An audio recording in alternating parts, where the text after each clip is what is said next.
So hello everyone. तो आज की वीडियो जो है वो काफ़ी ज़्यादा इम्पोर्टेंट तुम्हारी रहने वाली है, क्योंकि आज हम बात करने वाले हैं कुछ इम्पोर्टेंट स्टेट गवर्नमेंट द्वारा लॉन्च करी गई स्कीम्स के बारे में। ठीक है, इम्पोर्टेंट क्यों है ये? इम्पोर्टेंट इसलिए है क्योंकि अब ना तुम्हारे अपकमिंग एग्जाम्स जो आने वाले हैं, चाहे वो JKSSB का फीमेल सुपरवाइजर हो या JKPSI का हो, तो उन एग्जाम्स में ये स्कीम्स के बारे में ना कुछ क्वेश्चन तुम्हें पूछे जा सकते हैं। ठीक है, तो इम्पोर्टेंट वीडियो तुम्हारी आज की रहने वाली है। तो सबसे पहले बात करते हैं वीडियो की ओवरव्यू की। तो जिन स्कीम्स की हम बात करने वाले हैं, सबसे पहले तो स्कीम्स की बात करेंगे, जो जो स्कीम्स हैं।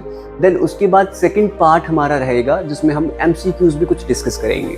तो क्या स्कीम्स जो है वो रहने वाली हैं उनके बारे में पहले देखते हैं, कौन कौन सी स्कीम जो है वो वीडियो डिस्कस करने वाले हैं। ओल्ड एज पेंशन स्कीम है तुम्हारी, लाडली बेटी स्कीम है, फाइनेंशियल असिस्टेंट टू गैड हर्जीज है, तुम्हारी हिमायत है, इंटीग्रेटेड शीप डेवलपमेंट स्कीम है, सोशल सिक्योरिटी स्कीम है वुमेन इन डिस्ट्रेस के लिए। तो ये बहुत सारी स्कीम जो हैं वो आज की वीडियो में समझते हुए हम सारी की सारी जो हैं वो एक्सप्लेन करके मतलब तुम्हें समझाने वाले हैं। तो स्टार्ट करते तुम्हारी पहली स्कीम्स के साथ। तो पहली स्कीम है तुम्हारी integrated social security scheme, old age pension scheme. देखो इसमें है क्या ना कि ओल्ड एज पेंशन स्कीम में क्या है कि पेंशन प्रोवाइड करी जाती है ओल्ड एज पर्सन को। देखो एज का क्या क्राइटेरिया रहता है कि 60 साल एज होनी चाहिए मैन की और 55 ईयर्स एज होनी चाहिए मिनिमम उस वुमेन की जिसको ये स्कीम का मतलब फायदा उठाना है। तो अब पहली चीज सुनो, पॉइंट वाइज समझते हैं। स्टेट स्पॉन्सर्ड स्कीम है, किस डिपार्टमेंट के द्वारा लॉन्च करी गई है? Social welfare department. क्वेश्चन ऐसे ही पूछेगा, अच्छा बाय द स्टेट गवर्नमेंट मतलब by the government of Jammu and Kashmir. Financial assistance जो है वो प्रोवाइड करी जाती है ओल्ड एज पर्सन को, दूसरा point.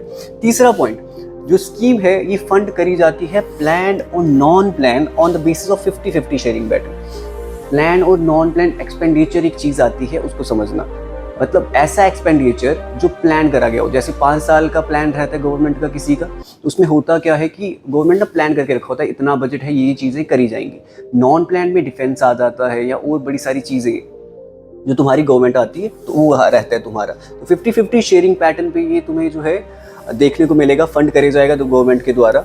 Under the pension for old age person, देखो पेंशन जो है वो 1000 रुपीज पेंशन जो है वो दी जाती है पर मंथ। एक महीने में 1000 रुपया जो है वो दिया जाता है और ये सीधा बैंक अकाउंट में जाता है पैसा तुम्हारा DBT मोड से, मतलब डायरेक्ट बेनिफिट ट्रांसफर। तो क्वेश्चन पूछेगा 3-4 क्वेश्चन, जैसे कि किस डिपार्टमेंट ने लॉन्च करी, ठीक है, किस शेयरिंग पैटर्न पे है, DBT की फुल फॉर्म क्या है। तो ऐसे क्वेश्चन वो तुम्हारे इन स्कीम के रिलेटेड वो पूछ सकता है। सेकंड स्कीम की बात करते हैं, काफी ज्यादा इंपॉर्टेंट है स्कीम तुम्हारी, लाडली बेटी स्कीम। अब इसमें है पता क्या, सुनो, ये तो एक सोशल असिस्टेंस स्कीम है जो स्पॉन्सर करी गई है जम्मू एंड कश्मीर गवर्नमेंट के द्वारा। इसमें जो नए लड़कियां जो पैदा होती हैं, नई न्यूबॉर्न चाइल्ड जो रहती हैं, गर्ल्स होती हैं, चाहे वो यूनियन टेरिटरी JNK की लद्दाख की हो, फर्क नहीं पड़ता। उसके बाद मतलब 1/4/2015 के बाद जितनी भी लड़कियां पैदा हुई हैं उनके लिए स्कीम ये है, और उन मतलब इस स्कीम का वो लड़कियां बेनिफिट जो है वो उठा सकती हैं। अब स्कीम लॉन्च करी क्यों गई? करी इसलिए गई क्योंकि अरेस्ट करा जा सके डिक्लाइनिंग फीमेल सेक्स रेशो, मतलब जो फीमेल सेक्स रेशो जो कम गिरता जा रहा है, कम होता जा रहा है, उसके साथ टैकल करने के लिए ये जो है स्कीम जो है लॉन्च करी गई। इस स्कीम में है क्या, देखो स्कीम में ना 21 साल का ये फेज रहता है, जिसमें क्या होता है कि 14 साल तक गवर्नमेंट क्या है जो है वो मंथली 1000 रुपीज लड़की के बैंक अकाउंट में ट्रांसफर करती है। जैसे ही वो एक फेज वो कंप्लीट होता है, 14 साल का मैच्योर होता है, तो वहाँ पे कुछ सम तुम्हारा 1,68,000 समथिंग जो है वो हो जाता है। एंड उसके बाद सेकंड फेज में क्या होता है कि एक कम्युलेटिव टर्म डिपॉजिट CRR बनाया जाता है 7 ईयर्स के लिए, जिसमें वो पैसा डिपॉजिट रहता है। अब इसमें है क्या, देखो ये बेनिफिट तभी है जब लड़की 21 साल की हो जाएगी, उसके बाद ही लड़की ये बेनिफिट जो उठा सकती है। अगर बीच में कुछ ऐसा हो जाए कि लड़की की डेथ हो जाए, तो ये जो सारा का सारा पैसा जो गवर्नमेंट में लगाया है स्कीम, मतलब कि ये जो एक अकाउंट खुलवा के लड़की के अकाउंट में डाला है, तो वो सारा का सारा क्या हो जाता है, खत्म हो जाता है, वहीं पे तुम्हारा डिमोलिश हो जाता है सारा का सारा। तो इस स्कीम का बेनिफिट कौन उठा सकते हैं? वही लड़कियां जो 1/4/2015 के बाद पैदा हुई है। आगे चलते हैं, थर्ड स्कीम के बारे में बात करते हैं, फाइनेंशियल असिस्टेंट टू गैड हैंडीज। देखो गैड हैंडीज तुम बोल सकते हो फिशरमैन को। तो ये स्कीम किसके द्वारा, देखो इसमें होता क्या है कि फाइनेंशियल असिस्टेंस जो है वो प्रोवाइड करी जाती है किसको, लाइसेंस फिशरमैन्स को। ये स्कीम भी तुम्हारी सोशल वेलफेयर डिपार्टमेंट के द्वारा क्या करी गई है, लॉन्च करी गई है। अब क्या करते हैं, परचेज नाइलन परचेज करके देते हैं, नाइलन टॉइन परचेज करके देते हैं ताकि वो फिशरमैन जो हैं, जो लाइसेंस हैं, वो क्या कर सके, फिशिंग कर सके। ये एक 100% स्टेट स्पॉन्सर्ड स्कीम है, ठीक है। और ये इसका लाभ वही उठा सकते हैं जो परमानेंट रेजिडेंट्स हैं, किसकी, जम्मू एंड कश्मीर स्टेट या यूटी की। तो इस स्कीम में काफ़ी है, इतना ही तुम्हारा। आगे चलते हैं, ठीक है। हिमायत, ये एक तुम्हारी स्टेट स्पॉन्सर्ड स्कीम है, स्टेट स्कीम है। देखो ये कब लॉन्च हुई 2016 में। अब इसमें है क्या कि यूथ जो मतलब तुम्हारा J&K का यूथ है, जो अनएम्प्लॉयड यूथ है, तो ये मिनिस्ट्री ऑफ रूरल डेवलपमेंट के द्वारा क्या किया जाता है कि उनकी प्लेसमेंट करवाई जाती है, उन्हें स्किल्स कुछ सिखाई जाती हैं, उन्हें काम सिखाया जाता है। स्किल्स वो क्या रहती है, जैसे मतलब वो फाइनेंस की स्किल हो सकती है, वो रिटेल्स में काम करने की स्किल्स हो सकती है, बैंकिंग स्किल्स हो सकती है, कुछ स्किल्स उन्हें सिखाई जाती हैं ताकि वो अपना रोज़मर्रा की ज़िंदगी जो है वो जी सके और काट सके। देखो अंडर द फ्लैग, मतलब अगर मैं बात करूँ, हिमायत तो कहा जाता है स्टेट में, मतलब यूटी में। तो अगर इंडिया में बात करूं तो इसे किस नाम से जाना जाता है, DDU-GKY, दीनदयाल उपाध्याय एंड ग्रामीण कौशल्य योजना। अच्छा, the program covers both urban and rural population irrespective of level of poverty. कोई फर्क नहीं पड़ता, मतलब अनएम्प्लॉयमेंट है, यूथ है, तो होगा क्या, ये स्कीम का बेनिफिट वो उठा सकता है हिमायत का, या DDU-GKY मतलब दीनदयाल उपाध्याय ग्रामीण कौशल्य योजना का। ट्रेनिंग इंक्लूड्स, ट्रेनिंग जो रहती है वो मतलब बोथ रेजिडेंशियल और नॉन रेजिडेंशियल पर्सन जो है दोनों को दी जाती है। तो ट्रेनिंग में तुम्हें फाइनेंशियल उसके बारे में सिखाया जाता है, अकाउंटेंसी सिखाई जाती है, बैंकिंग के बारे में थोड़ा बहुत सिखाया जाता है, ताकि रिटेल वर्क सिखाया जाता है, ताकि तुम इतने कैपेबल हो सको कि कहीं पे काम तुम कर सको, और तुम्हारी प्लेसमेंट भी गवर्नमेंट के द्वारा करवाई जाती है। अब इसमें तुम्हारा जो एज रहती है वो भी सुन लो, एज कितनी रहती है, 18 प्लस तुम्हारी एज होनी चाहिए। दूसरा, तुम्हारी 8th पास तो कम से कम होनी चाहिए। अगर मैं इस स्कीम की बात करूं, बेनिफिट अगर तुम्हें उठाना है तो 8th पास और 18 प्लस एज जो है तुम्हारी वो होनी चाहिए। आगे बात करते हैं इंटीग्रेटेड शीप डेवलपमेंट स्कीम के बारे में। तो ये इंटीग्रेटेड शीप डेवलपमेंट स्कीम जो है तुम्हारी, ये लॉन्च हुई 2020-21 में एंड J&K गवर्नमेंट के द्वारा, ताकि इनकम जो है वो जनरेट हो सके थ्रू शीप और गोट यूनिट्स को क्या करके एस्टेब्लिश करके, मतलब शीप और गोट्स के यूनिट बनाए जाएं और वहाँ से क्या है इनकम जो है वो जनरेट करी जा सके, ठीक है। इस स्कीम में है क्या, देखो इस स्कीम में implement through sheep husband. Question ये पूछेगा एग्जामिनर कि किस डिपार्टमेंट के द्वारा ये स्कीम जो है वो लॉन्च करी गई, तो शीप हस्बेंड्री डिपार्टमेंट के द्वारा। अब इसमें कुछ एक्टिविटीज, देखो पार्टिसिपेटरी 2 मोड रहते हैं, पार्टिसिपेटरी मोड रहता है और सब्सिडी मोड रहता है। जिसमें देखो पार्टिसिपेटरी में क्या होगा कि 10 तुम्हारे मतलब भेड़े जो होती है, फीमेल मेल, तुम क्या करोगे, वो गवर्नमेंट तुम्हें प्रोवाइड करवाएगी और तुम्हें उनको थोड़ी देर के लिए पालना है एंड 5 साल के बाद 2-2 करके यूनिट्स लेके गवर्नमेंट तुमसे वो ले लेगी, ठीक है। 2-2 करके यूनिट्स तुमसे ले जाएगी। 3 साल मैच्योरिटी फेज रहेगा, 3 साल तक तुम उन्हें मैच्योर करवाओगे, खिलाओगे पिलाओगे एंड फिर उसके बाद 2-2 यूनिट मतलब 2-2 भेड़े 5 साल तक गवर्नमेंट तुमसे लेती जाएगी, ठीक है। फिर दूसरा है कि तुम्हारा एक सब्सिडी मोड है जिसमें तुम्हें 50% की सब्सिडी प्रोवाइड करी जाती है, जिसमें तुम 2 से 200 तक तुम ईओज और डोज जो है वो अपने पास रख सकते हो, उनको पाल सकते हो। उसके बाद गवर्नमेंट वो सब कुछ उठा के तुम्हारा ले जाएगी। या फिर एस्टेब्लिशमेंट रहती है शेयरिंग यूनिट्स की, मतलब कि जैसे तुम्हें पता है शेयरिंग, व्हाट इज शेयरिंग की, मतलब कि शेयरिंग होती है कि रेयरिंग ऑफ वूल है ना, शेयरिंग ऑफ वूल का प्रोडक्शन करना, तो उसमें भी तुम्हें 50% ऑफ सब्सिडी जो है वो गवर्नमेंट प्रोवाइड करती है। आगे चलते हैं, integrated social security scheme women in distress. ये भी एक स्टेट स्पॉन्सर्ड स्कीम है, सोशल वेलफेयर डिपार्टमेंट द्वारा लागू करी गई स्कीम है। और इसमें होता क्या है कि फाइनेंशियल असिस्टेंस जो है वो प्रोवाइड करी जाती है विडोज को, डाइवोर्सेस को, या वुमेन जो है जो डिस्ट्रेस में है, मतलब कि उनको ये स्कीम जो है वो प्रोवाइड करी जाती है। ये स्कीम भी प्लान नॉन प्लान बेसिस पे तुम्हें जो है ये प्रोवाइड करी जाती है, ठीक है। अब इस स्कीम में है क्या, देखो इसमें भी 1000 रुपीज़ की जो पेंशन है वो हर मंथ तुम्हें डायरेक्टली ट्रांसफर करी जाती है और अकाउंट में कैसे आ जाती है, डायरेक्ट बेनिफिट ट्रांसफर के वे में। एक चीज़ और समझना, यहाँ पे जो एज क्राइटेरिया रहने वाला है, एज क्राइटेरिया यहाँ पे तुम्हारा 40 to 79 ईयर्स रहने वाला है, ठीक है, जो वुमेन डिस्ट्रेस में है। और तुम्हारा 75,000 एनुअल इनकम जो है उससे कम होना चाहिए, BPL होना चाहिए, जो बेसिक क्राइटेरिया है। आगे वाली नेक्स्ट स्कीम की बात करते हैं। नेक्स्ट स्कीम है तुम्हारी state marriage assistance scheme for poor girls. ये भी एक सोशल वेलफेयर डिपार्टमेंट द्वारा लागू करी गई स्कीम है। देखो, पुअर गर्ल जिनकी ना शादी होने वाली होती है, ऐसी लड़कियां जिनकी शादी की उम्र हो चुकी होती है, तो उनको ये स्कीम का लाभ मिल सकता है। एंड एक वन टाइम जो है तुम्हारी असिस्टेंस प्रोवाइड करी जाती है, एक टाइम पैसे दिए जाते हैं, दैट इज 50,000 रुपीज़ जो है इन्हें प्रोवाइड करे जाता है। अब क्राइटेरिया क्या रहता है उसके लिए? क्राइटेरिया वही रहता है कि फैमिली की एनुअल इनकम 75,000 से कम होनी चाहिए, ठीक है, और बीपीएल होना चाहिए या ऐसे घर होने चाहिए जो प्रायोरिटी हाउस होल्ड्स में आते हों, जो प्रायोरिटी हाउस होल्ड कैटेगरी में आते हों या बीपीएल में आते हों, तो उनको इस स्कीम का जो है वो फ़ायदा मिल सकता है। आगे चलते हैं, ठीक है। Financial assistance to the child victim of violence under the NFCH, national foundation communal harmony.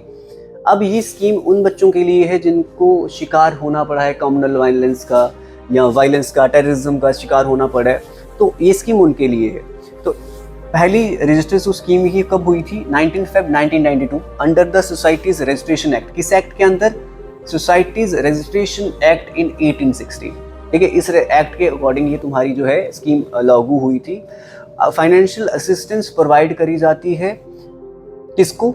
Child victims को, जो कम्युनल मतलब यहाँ कास्ट एथनिक टेररिस्ट वायलेंस का शिकार हुए हैं, और उन्हें क्या प्रोवाइड करा जाता है? केयर प्रोवाइड करी जाती है, एजुकेशन, ट्रेनिंग, सारे का सारा इन्हें क्या है प्रोवाइड करा जाता है, ठीक है। आगे चलते हैं, नेक्स्ट स्कीम की बात करते हैं तुम्हारी रेजिडेंशियल स्कूल फॉर ब्लाइंड्स, ठीक है।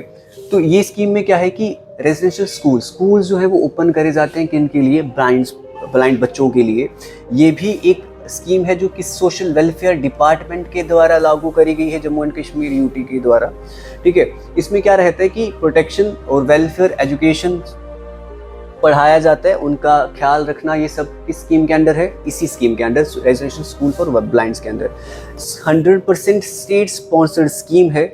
इसमें जो एज क्राइटेरिया रहता है वो है 6 साल से लेके 21 साल के बीच जितने भी स्टूडेंट्स हैं। एंड इसमें डिसेबिलिटी, देखो, पार्शियल डिसेबिलिटी हो सकती है, कंप्लीट डिसेबिलिटी हो सकती है। तो कंप्लीटली ब्लाइंड होगा, पार्शियली ब्लाइंड होगा, 6 से 21 साल के बीच में उसकी एज होगी, तो वो इस स्कीम का बेनिफिट उठा सकता है, रेजिडेंशियल स्कूल फॉर ब्लाइंड्स। आगे चलते हैं, नेक्स्ट स्कीम की बात करने वाले हैं, वो है तुम्हारी बाल आश्रम। देखो, बाल आश्रम्स में है क्या? देखो, ये भी एक स्टेट स्पॉन्सर्ड स्कीम है, ताकि ये लॉन्च करी क्यों गई है? ताकि चाइल्ड लेबर से फ्री किया जा सके सोसाइटी को। एक चीज़, सोशल वेलफेयर डिपार्टमेंट द्वारा ये स्कीम लॉन्च करी गई है, दूसरी चीज़। और तीसरी चीज़ ये बोल सकते हो कि जितने भी चिल्ड्रन हैं उनको free compulsory quality meaningful education जो है वो प्रोवाइड करी जा सके।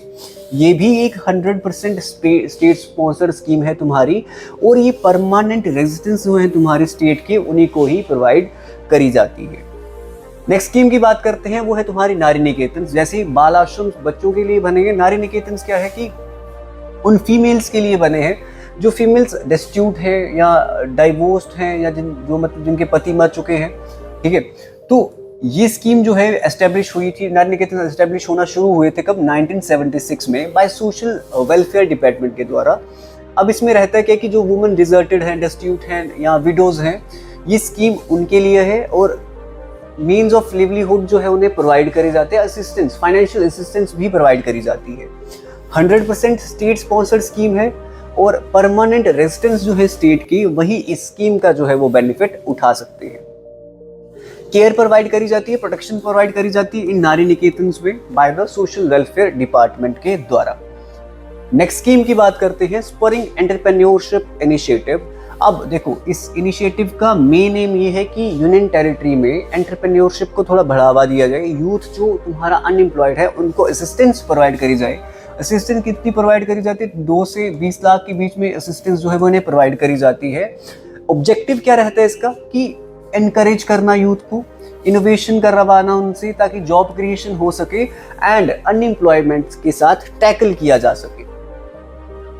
नेक्स्ट स्कीम की बात करते हैं, integrated social security scheme pension for physically challenged persons. देखो, ये स्कीम उनके लिए है जो फिजिकली चैलेंज्ड है। देखो, फिजिकली चैलेंज हो सकता है कि देखो वो 40% से ज़्यादा फिजिकल डिसेबिलिटी उनमें होनी चाहिए अगर वो स्कीम का बेनिफिट उठाना चाहते हैं। ये भी स्टेट स्पॉन्सर्ड स्कीम है, सोशल वेलफेयर डिपार्टमेंट द्वारा लागू करी गई है। फाइनेंशियल असिस्टेंस जो है वो प्रोवाइड करी जाती है फिजिकली हैंडीकैप्ड पर्सन्स को। ये स्कीम भी फंड करी जाती है plan non plan 50-50 sharing pattern पे। एंड यहाँ पे इशू है या थोड़ा सा यहाँ पे दिक्कत, डॉलर नहीं है रुपीस है। पर मंथ क्या होता है यहाँ पे 1000 रुपीज की जो असिस्टेंस है वो दी जाती है इन्हें, मतलब डीबीटी मोड से, डायरेक्ट बेनिफिट ट्रांसफर मोड से। आसरा स्कीम, आसरा स्कीम जो है ये तुम्हारी, ये एक स्टेट गवर्नमेंट द्वारा लॉन्च करी गई स्कीम है। डिपार्टमेंट है सोशल वेलफेयर, इसके द्वारा लॉन्च करी गई है। कब करी गई थी? 2015 में। और किस लिए? स्कीम में है क्या, इंश्योरेंस जो है वो प्रोवाइड करवाया जाता है। किसको? विडोज को, डेस्टिट्यूट्स को, या ऐसे पर्सन्स को जिनका मतलब बिलो पॉवर्टी लाइन जो है वो मतलब बिलोंग करते हैं, उन फैमिलीज को। और उन फैमिलीज को ये फाइनेंशियल तुम्हारे असिस्टेंस प्रोवाइड करी जाती है उन स्कीम्स के अंदर। उस स्कीम के अंदर ये आते हैं जिनका मतलब तुम्हारी एनुअल इनकम जो है वो 75,000 से कम रहती है। नेक्स्ट स्कीम की बात करते हैं, लेडीज वोकेशनल सेंटर्स। देखो, लेडीज वोकेशनल सेंटर्स जो है वो स्टार्ट करे गए थे किसके द्वारा? एक सोशल वेलफेयर डिपार्टमेंट के द्वारा ये स्टार्ट करे गए हैं, government of Jammu and Kashmir के द्वारा। अब इन लेडीज वोकेशनल सेंटर में है क्या कि ट्रेनिंग प्रोवाइड करी जाती है लेडीज को, कटिंग की, embroidery, knitting as well as stenography, ताकि हो क्या सके फीमेल जो है वो इनकम जनरेट करना खुद से स्टार्ट कर सके। बेनिफिट्स क्या है? ट्रेनिंग प्रोवाइड करी जाएगी, कटिंग, टेलरिंग, ये सब, लेदर वर्क, मशीन एम्ब्रॉयडरी, और ₹100 का स्टाइपेंड भी इन्हें दिया जाता है। और training also provided under the cottage industry centre के अंदर भी ट्रेनिंग जो है वो प्रोवाइड करी जाती है। तुमने शायद बड़े सारे गाँव में देखा होगा कि कुछ वर्कर्स, फीमेल वर्कर्स को क्या करा जाता है, कारपेट मेकिंग में लगाया जाता है। पंचायत बनी होती है, एंड एक पंचायत में एक घर होता है जिसमें वो क्या करते हैं, वहाँ पे फीमेल्स को क्या किया जाता है कि मंथली उनको 1000 रुपीज़ असिस्टेंस प्रोवाइड करी जाती है, उन कारपेट मेकिंग भी सिखाई जाती है। तो वो भी इस स्कीम के अंडर ही तुम्हारा आता है। आगे चलते हैं, integrated social security scheme, pension for transgenders. देखो, ट्रांसजेंडर्स को भी पेंशन प्रोवाइड करी जाती है। उसके लिए एलिजिबिलिटी क्राइटेरिया क्या रहता है तुम्हारा? पहले तो स्टेट स्पॉन्सर्ड स्कीम पढ़ लेते हैं। एक तो ये स्टेट स्पॉन्सर्ड स्कीम है, सोशल वेलफेयर डिपार्टमेंट द्वारा लॉन्च करी गई है, और फाइनेंशियल असिस्टेंस जो है वो ट्रांसजेंडर को प्रोवाइड करी जाती है, same on the basis of plan non plan 50-50 sharing pattern पे। ठीक है। पेंशन जो ट्रांसजेंडर को दी जाती है, कितनी चीज दी जाती है? 1000 रुपीज। ठीक है। और डायरेक्ट बेनिफिट ट्रांसफर मोड के द्वारा। ठीक है। अब इसमें है क्या, जो एम है इस स्कीम का वो है कि मंथली फाइनेंशियल असिस्टेंस ट्रांसजेंडर्स को प्रोवाइड करी जाए। ठीक है। उन ट्रांसजेंडर्स को जिनके पास मेगर सपोर्ट है या कोई भी सोर्स नहीं है लिवलीहुड का, मतलब जीने का कोई भी सोर्स नहीं है या बिल्कुल कम सोर्स है उनके पास जीने का, तो उनको ये जो है स्कीम जो है वो प्रोवाइड करी जाती है।